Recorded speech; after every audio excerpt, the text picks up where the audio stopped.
è che io so che cosa meriti. Avanti, dimmi che cosa merito. Tu meriti. Tu meriti.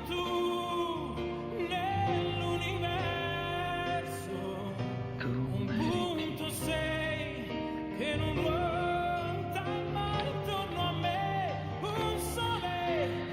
Qualcuno che ti dica: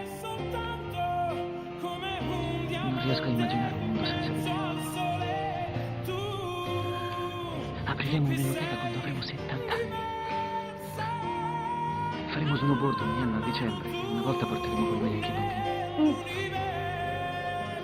E continueremo ad avere sempre le 2 Lexus uguali, rosse, con le scritte sulle targhe. Già che sì. Ecco, tu meriti tutto questo. Anche di più. Non sei tu, lo so.